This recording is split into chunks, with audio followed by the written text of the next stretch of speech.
这一碗烩面放这些肉绝对过瘾。我们河南人啊都愿意吃烩面，但是很多呢在家里边做烩面觉得很难，做不好。今天呢我就教大家只需要3步就可以在家庭能吃上烩面。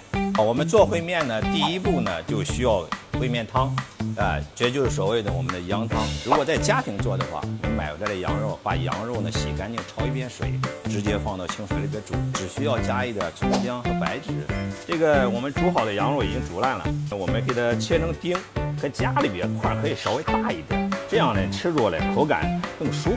这第2步呢，就是我们这个烩面的面皮怎么解决？其实现在市场上有很多都能够买到做好的烩面皮也不错。所以今天呢，我们就用现成的这个烩面皮然后呢来给大家做一碗烩面。如果你饭量不是太大的话，2片烩面就完全可以了。吃薄一点的，我们可以拉薄一点；想吃窄一点的，我们就多撕一下。我们把烩面下到锅里边之后啊，这个时候就要下小料。我们的配料呢有粉条，有木耳、卤过的千张丝，然后还有黄花菜。一般呢就是我们就是这4种。另外一个呢就是羊肉。好，这个时候我们可以把肉重新倒到锅里边煮一下。师傅，这碗面煮多少时间了？这个面目前还差一点，因为刚开始下进面是发白，等我们的面啊煮到之后透亮、润度的时候，这个时候就可以了。师傅，是不是熟了吧？啊，现在就可以了。我看吃吧。等会儿，现在还有料没放料了。好，第3步啊，我们烩面呢要放2样东西，一个呢烩面的专用的料粉，这里边主要的是有盐啊，第2一个呢有胡椒粉啊，再加少许的味精，还有呢放点鸡粉或者鸡精，这样呢我们调出来它出来一个咸淡和香味就可以了。然后呢这么一碗呢我们放到1勺半就可以了。另外一个呢就是料油了。